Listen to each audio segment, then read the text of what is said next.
So I wanted to make a video titled How to Keep a Client Forever. Because as you know, it's more expensive to get a customer than it is to retain an existing customer. And so I spent some time this morning on a barefoot walk, just being interviewed by ChatGPT on some of the best ways that I've learned to retain customers. And if someone had made this video when I had started out, I probably would have made a lot more money at this point, and I'd probably be much more successful at this point. But at that time, my emotions and my business logic was in the way. I was just too young to understand some of this stuff. And I think that with enough pain, you start to realize how much money you've actually lost not keeping clients. So I created a little presentation, and it is called, as you would have guessed it, How to Keep a Client Forever. And so I'm going to be walking you through retention specifically because it is such a critical thing that you keep customers with you for a long period of time. To start, just because you get a client doesn't mean you keep the customer. And I've said this often at my agency that when we work with a customer, when we start talking to a customer, every touch point that we have with them is retention. And when I go through some of the math that I'm going to show you on today's presentation, specifically with my business's revenue, you're going to see that what you get up front is not necessarily what they're going to pay you in the long term. And if I had just known that, I would probably be sitting in a McMansion somewhere with really nice fast cars. And so I'm not dissatisfied with my life at all, but it is critical to look at some of these things going forward. And Don Draper says, if you've ever seen Mad Men, it's a really good advertising TV show that I've watched and I've taken a lot of lessons from. He says, the moment you get a client is the moment you lose a client. So they can't leave you if they don't become a customer. So just like a match, just like when you light a match, the flame dwindles and it consumes the match. Just like that happens with a relationship. So you've got to be very aware that customers have options. They don't have to work with your business. They don't have to work with your agency. They don't have to work with your freelance. They don't have to work with you for their logo. They can go find anybody else on the planet, but they've chosen you. How lucky for you. And from there, I want to ask you guys a very simple question. Would you rather $10,000 right now? So if you dropped your Bitcoin address or your PayPal link, and I sent you 10K right now, would you rather that or would you rather $126,000 over the next 7 years? And that's exactly what I'm calculating for my agency. When I started in 2018, we retained several of our existing clients from the beginning. A lot of them have left, which when you're doing this kind of math, you really see how painful that actually is. So this video should really showcase to you how to think about this information, how to structure pricing, and how to structure financials to realize you're in this for the long term. You're in this person's business for the long game. You're in this consultancy, whatever it is that you're doing for the long term. You're optimizing for lifetime value. And if you're selling marketing, if you're doing marketing, if you're selling anything, you've got to realize the revenue that's earned through lifetime value. So when you tell a customer that the return on investment for the things that you're doing is $10,000, that's actually not true. It could be so much more than that if they do repeat sales. In this specific situation, it was a client that pays us $1,500 a month. And over the term of 7 years, they've generated us $126,000 in revenue. Now, when I first got the customer, I didn't see them as $126,000. I saw them as a business that was going to pay us $1,500 per month.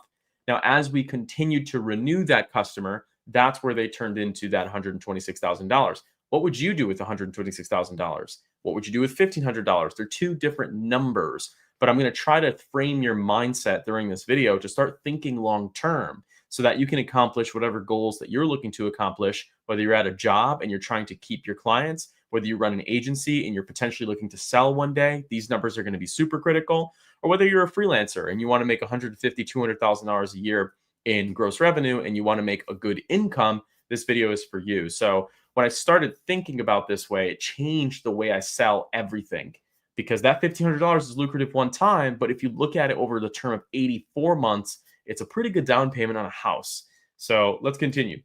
Outside influencers, competing offers, and internal doubts are always going to work against your customer. So the moment you sold a customer, the moment you've sold an idea, the moment they're confident in your services, the moment they leave the conversation, they're being bombarded with different messages online. And so it's your job that whenever you meet with the customer, whatever touch point you're adding with that customer is to continue to sell them on your services, to continue to sell them on your ideas, to continue to sell them on the continuity of the service that you have with them. A lot of agencies in my business world, they don't do contracts, they don't do agreements. They simply just say, pay me this much and I'll do this much. And that's a dangerous world to live in because you live in this complete uncertain world. If someone were to come into your business right now and say, I want to invest in your company, I want to buy your company, which really should be your long-term goal, and you have no contracts, there's no reason somebody should stay with you. So the moment a customer leaves and they have a conversation with another marketing person, with a peer, with a colleague, they look up online, they start getting a bunch of ads from different digital marketing perspectives, they are losing confidence in your service the moment they stop talking to you. And that's why I preach high touch point relationships where you're always talking to that customer. You're always finding an excuse to tell them and reiterate to them what you're working on, why it's working, and why they're making good decisions here, there, and there. So the moment you stop selling, you start losing is the reality of the fact. So when you go into another conversation, realize you're still trying to convince that person of what you're doing for them for the long term. So with that being said, I want to talk about some of the common mistakes that I have made in my working relationship. And if I had known these things, I would have made significantly more money. Like there are so many customers that we have gotten that would have given us $2,000, $3,000, $1,500, $500 per month over the last 7 years that I could have just retained. But all of my emotions got in the way, and I was big digital marketing agency person, and I was big, oh my God, I know what I'm doing, and you're wrong, and I'm bigger, and you're smaller, and this is my role, and that's not your role. So I want to talk about some of those common mistakes that I make. And the first one is relying on the initial referral over the relationship and really thinking that people are loyal to you. Because this is not pessimistic. It's supposed to be enlightening to you that people are not loyal. They have a specific duty to keep their business afloat. They have a specific duty to make sure that they can pay their bills. They have a specific responsibility to their payroll. They have a specific responsibility to their wife or husband. You are just a machine and a mechanism to get there. And so the moment that you think that loyalty is what's combining your business relationship with a customer is the moment you've lost. You've got to realize that the initial referral or the initial relationship was the high that you guys have gotten in the beginning to get the working partnership going, but it's your job to maintain that marriage. It's your job to make sure you keep selling them on your ideas. It's your job to keep demonstrating value and showing them that you're better than the other options out there. Because we live in this beautiful capitalistic America, they can go anywhere. And so never rely on the initial referral relationship. I've had deals where I'm like, they like me too much, or they would never leave me. We're the best option for them. And then boom, boom, boom. Hey, we're going with a different agency. Thank you for everything you've done for us. And I think the most frustrating part about this is when you're getting them really good results, but they still leave. Something's missing. It's not that you're not giving them good business results. It's that they are finding somebody who's giving them more attention, more time, etc. Like just like a marriage. It's very real. And not having a what's next strategy. A famous advertising person, David Ogilvy, I would highly recommend reading one of his books, talked about the icebox strategy, which is when you, in essence, cook food, really always think about what you have next. What's in the icebox? What frozen meat can you cook afterwards? You've got to keep everything alive. So these people were doing advertising in different times where things were more scarce. In my last live, I talked about Claude Hopkins' scientific advertising. And I abide by this book with a lot of the work that I do. And the reason for that is because he was advertising at a time where it was the Great Depression. So you couldn't just gamble somebody's money. Everybody wanted to know everything about what you're doing. And if there wasn't results, then they would cancel you. They would fire you. They wouldn't work with you. And a lot of people think that advertising is a scam as a result because there's so many of us trying to convince businesses to give us their hard-earned money. So you should feel grateful about that. And you should have an answer to what's next. And if you can predict what's next for the customer, something that they don't even know they want, then we're gonna be able to get them successfully retained for a long period of time. And that comes down to being a one-trick pony. You've made their website, big mistake I've made in the past. You've made their website and you haven't thought further than that. You haven't thought what's next. In my last live about the tree company that I talked about how we started with their power equipment company, but I already thought what was next. I'm not just going to do a home run in this power equipment company. I'm going to do a home run in your next business. I'm going to do a home run in your friend's business. And so by making that decision of what I'm going to do next allows me to realize what's in it for me in the long term. So if you're working with somebody right now, think about what their goal is and what is your goal after that goal. Always think ahead, always think about what's next. Think about what your next opportunity is and hyper focus on that with that customer. Because for me, what this looked like, and you may have experienced this too, is you'll get a customer and you're like, okay, check, I've gotten that customer. I'm good. I'm going to deliver service. I'm going to charge a monthly fee. They're going to get results. They're getting what they want. Instead, now when I see a customer, when I see a person, when I see an employee, when I see an opportunity, I'm thinking extremely long term because of the similar thing I showed you in the past where I showed you that slide where there was financials on it. I'm thinking about, is this person going to net me $126,000 over the term of 84 months or whatever that number is? Am I going to be able to get to a different business that they work with over the long term? Who is that business? What do they like? What do they say? Where are they? Those are the kinds of things that I'm thinking about long term. So don't be a one trick pony. It happens very often. You secure a website, you secure their SEO, you secure advertising, whatever that might be. And then you realize that there's nothing else for you to do. I see this a lot in SEO communities where they'll talk about, I've already ranked my client at the top of the search results. I just don't know what to do next. And that's because you're a one trick pony. You haven't thought further enough. You haven't thought extremely long term what you're going to do with that customers. So now that you have a meeting, let's say, and we're talking existing customers and we're talking retention. So I'm retaining you. I'm giving you confidence that you should continue to work with us for our services. The first thing you want to do is pull simplified metrics. Now, I've mentioned in my past streams about talking about Splashdsh, which is a tool that I've made specifically for this reason of you have a meeting, you need to pull up some quick data and you need it to look good and it needs to be actionable. When I say simplified, I specifically mean data that they're going to understand. There are so many metrics out there that confuse the customer. There are so many metrics out there that are helpful for you, but they don't really understand. It's as if a banker showed you money and then they showed you all of these formulas that went into the money and it would just confuse you. You just want to see the balance. You want to see how much came out and maybe you want to see them in different categories. So Splashdsh was originally created specifically for that, for us to be able to answer a lot of these basic questions before we get on a meeting, communicating with all of these different data sources. And so really it comes down to a couple of things is one, educating them on what they're currently spending money on. That's always the first point of conversation that you can have.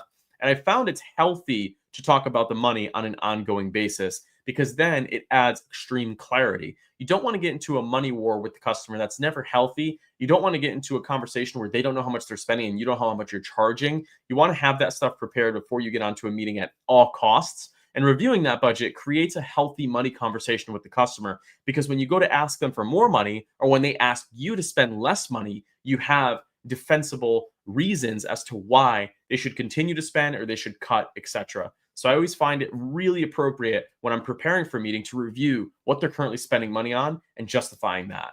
And that ultimately comes down to the ad budgets that they have or the retainers that you're charging them or individual softwares. If you're coming into a meeting and you don't know that information, don't even go to the meeting, reschedule it until you can get that information. It will not be productive. And I want to make this very clear, guys. When I join these meetings, I'm being upfront about the money. I'm not waiting. In essence, I'm not being reactive for them to talk about the money. I'm going into the conversation saying, hey, you're spending X, you're getting Y. Here's how much we're on a monthly budget. Here's what we're pacing for the year, etc. And ChatGPT has made this so easy for you to prepare by just doing a simple prompt, doing some simple projections so that when you have a meeting, it doesn't have to be anything sexy. It doesn't have to be anything extravagant. It could just literally be text on a screen, similar to what you're seeing in front of you. And so you can take that information and you can vibe code a special dashboard to show them if you need a link, or you can just show them the basic text of how they're spending. So from there, I like to compare their data year over year, not month over month. Extremely critical that you guys pay attention to that because every kind of business has seasonality. So in this case, this is for a vineyard wedding venue keyword.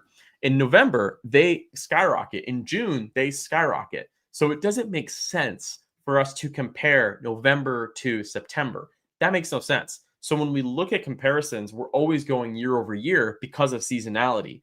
A dentist is going to be busy during a certain season. They're going to be slow during a certain season. So if you're comparing their data month over month, you're not actually showing them any sorts of growth. All you're doing is showing them seasonality, which dramatically fluctuates.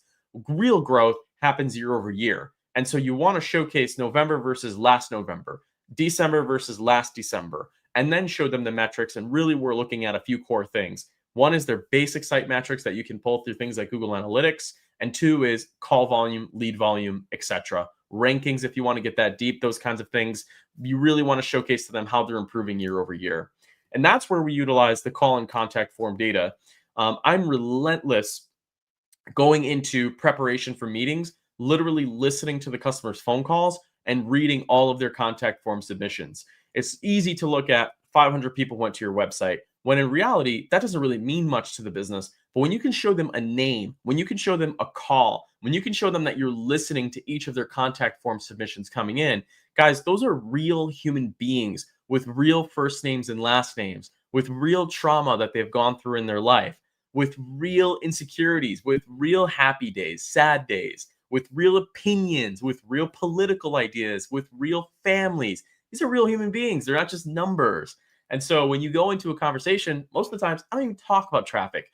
I'm talking about people, the contacts, the CRM, the person that contacted your business, and I'm making that a proactive conversation. So how did this person work out? And instead of you got 500 clicks, big whoop. How did James work out? Did he buy something? Was he a good opportunity for you? Why wasn't he a good opportunity for you? You're going to get so much more information out of the customer that way than asking them if they think that 500 people is good to go to their website. So I'm dramatically looking at the contact form submission. Something really cool that we do is we take all of the data inside of the contact form submissions, we prompt GPT, we prompt some sort of AI, whatever one that is you're using, and we have it create recommendations of what we should focus on the following month for the customer based on that data. So that conversation looks really natural. Mr. Customer, I've analyzed 45 of your contact form submissions for the month of September. Most people are unsure of what a restricted insurance provider is. Why don't we do a video where I interview you about what that is? We upload that to your YouTube channel, we embed it to your website, it turns into a blog, and we send an email newsletter. You're predicting what that customer is going to need in the future. They're going, that makes sense. I don't have to tell this guy what I should do or what I want, and it's relevant because it's my data. If you're doing keyword research, if you're using tools that allow you to do market research, that's great. Like public information is awesome, but nothing beats private information directly from that brand that you can use to your benefit. Most people won't even look at the contact form submissions, even though it's a gold mine of the sentiment of how people feel about your brand. So I always recommend looking at that information. And then the last one, and I mentioned this on my last conversation, was AI visibility. How well are you showing up in the LLMs? And this is a great opportunity for you to feel and show the customer that you're ahead of the game. You're thinking about the future. Everybody that's watching, all 7 people right now, have used ChatGPT in the last 24 hours or some sort of LLM. And so businesses are dramatically thinking about how can I appear on an LLM right now? So I've been stamped this into every single conversation that we're having with the customer because I'm being prepared for what's coming next. And this is clearly what's coming next based on the measurements and based on the users, etc. And again, this is something that you can run if you go to Splashdashed. You can run it with a URL and take a look and see how well you're doing for the visibility. And I run this each and every time we get into a meeting so that I'm confidently prepared and showing them how average they're going to show up inside of an LLM search. Specifically, that one was ChatGPT. Now, we always focus on the renewal of the services, not the upsell. There's a big difference there. What do you need to upsell in this case scenario? If you know you're going to make $126,000 from a customer over the lifetime of their business with you, what exactly do you need to renew? What exactly do you need to upsell here? The model that we've created is we think of the phone, the hardware, as a piece of technology that you pay one time for. Maybe it's $1,000. AT&T, Verizon is going to charge me on the lifetime of my contract with them, which they keep renewing, thousands of dollars. You see, so the value is not in the one-time sale of the phone. In my case, the value is not in the one-time sale of the website. The value is in the long-term relationship with the customer. How much value can I deliver to the customer? And in exchange, how much money can they pay me over the long term? So I'm really thinking about that from a long-term perspective, not a short-term perspective. So we don't think about upsells. And that's a great position for you to be in to say, we're not going to increase your price, but we want a longer commitment. We're not going to increase your price and we're going to add more services, but we want a longer commitment. We want to make sure that you're committed for the next year so we can deliver a ton of value up front. But you, as a person that's doing this stuff, you have to be okay when you have to take a little bit less money up front. The question back to, do you want $10,000 now or $126,000 over 8 years? And then get most of that money in the long term. That's positioned Developmark to scale to $2 million per year in annual revenue and potentially more in the near future as we continue to do business. And ultimately, you can do the same, just really thinking about long-term relationships with customers. So let's do the math again. If this customer stays with us for 10 years, that's 180K in revenue from one customer, right? Think about if you have 200, 300, 400, 500 customers, that's a lot of revenue in the long term that you can make from one person giving you $1,500 per month.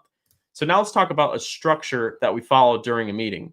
Probably the first one that you can do is a brief meditation to bring people into the meeting. A lot of the times when you go to meet with somebody, especially in person or especially on Zoom, especially Zoom, they have so much stuff going on. And I've learned this from Rick Rubin, one of my favorite authors and one of my favorite music producers. He wrote a really great book. It's called The Creative Act. And I highly recommend you reading this, especially if you feel like you're in a roadblock.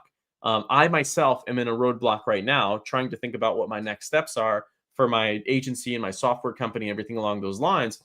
But this guy helps artists get past their most successful albums, which is such a difficult challenge to do when working with somebody, and he produces their music. And so the Creative Act talks a lot about meditation, talks a lot about being in the present moment, and more importantly, it talks about how to break through your creative freedom, which is really critical if you want to grow your business from where you're at. So, and that really starts with creating a clear agenda with the customer.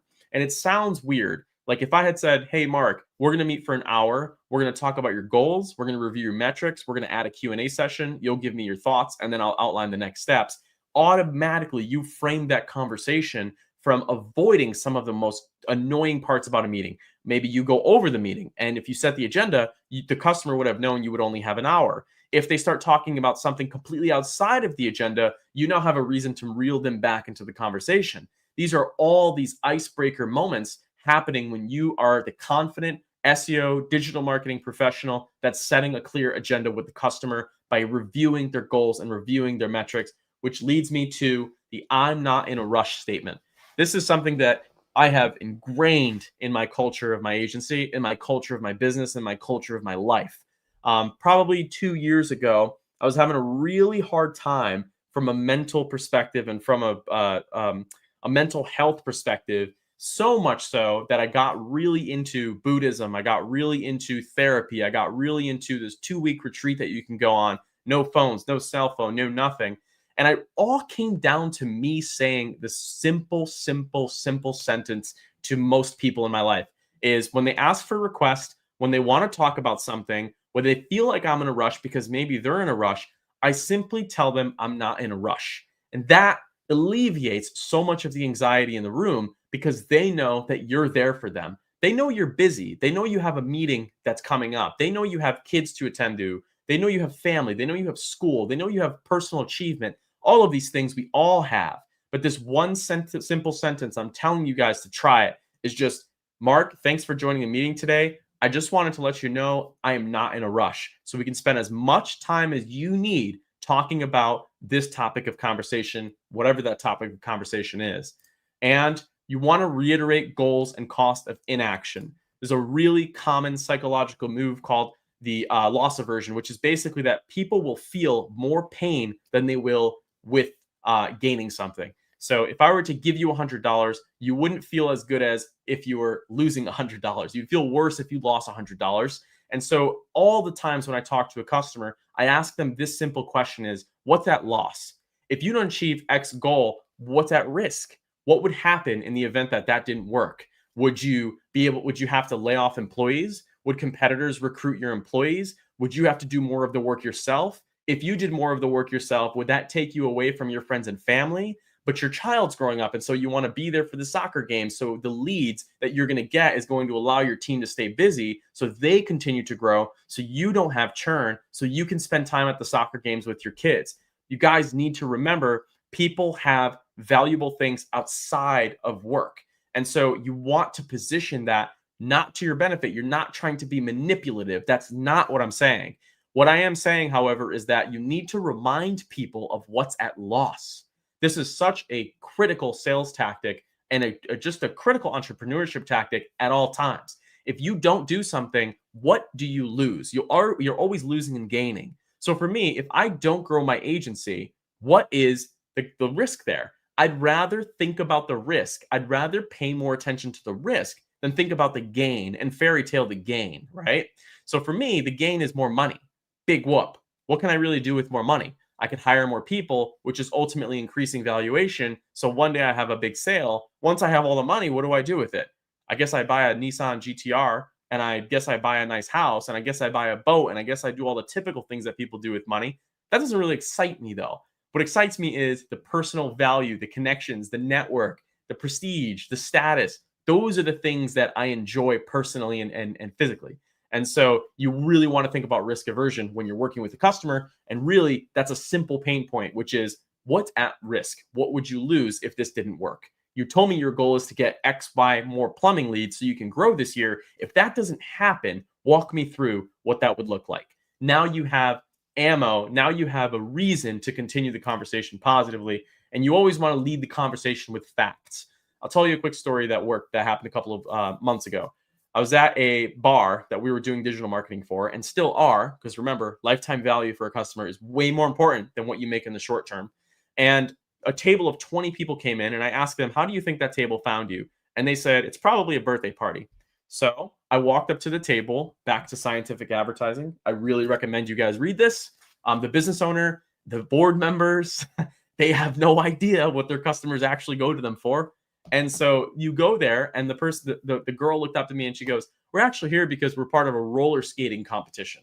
And my head just blew up. Okay, you have no idea why these people are here. We're all just going to sit in a boardroom. We're all going to sit in a team meeting and just assume what's happening. But until somebody goes out and gets the facts, you have nothing to base your conversation on. A lot of persuasion happens with facts. So getting the facts is absolutely critical when you have this meeting and discussing those facts, being proactive about those facts. One of the most frustrating thing that happens in the agency space is you'll get a customer, you'll deliver results for them, and they'll still leave you. Makes you want to rip your hair out. Well, the reason for that is because you're not being proactive with what's working for their business on an ongoing basis. So when we look at call data, when we look at form data, we'll look at things like what are people saying when they call? We'll look at the form submissions and we'll proactively serve that to our customer on a silver plate. So we're talking about facts and we're not talking about fiction or what we think. I think customers want this. I think customers want that. Okay, interview those customers. And now we have physical, factual information. So, and that's where you interview a customer every time you meet with them, and they don't even know that you're interviewing them. And you simply just ask open-ended questions, notate that so you can predict the future, you can deliver services they're not even thinking about yet. That's how you become successful. So I put this picture up here because every time I work with a business, I am always asking them questions. I'm always getting information out of them, regardless if it has to do with what I'm talking about right now, the services I'm providing right now. I'm trying to get a simple, critical thing out of them, and it's how do they feel? This is the indicator that goes off in my head if they're going to leave or if they're going to retain. Anxiety, excitement, contentment. What is the feeling they feel of working with you? If you end a meeting and the customer goes, I feel great, you have a good indication there. And that's why we send recaps. So when we have meetings, we know exactly what we're talking about. I want to end off with this, and I appreciate you guys watching this video. I will always leave a meeting knowing whether it went poorly or whether it went well. Thank you guys so much for watching. This is how you keep a customer for the rest of your life.